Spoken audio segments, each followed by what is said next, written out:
to increase the efficiency in variety testing, there are many options. And I think Invite is working on that very well. For example, to use old data, historical data, and do a modeling on that data.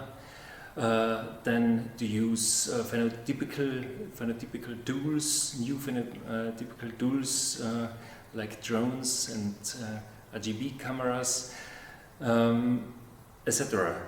But I think there is another option. There is not only the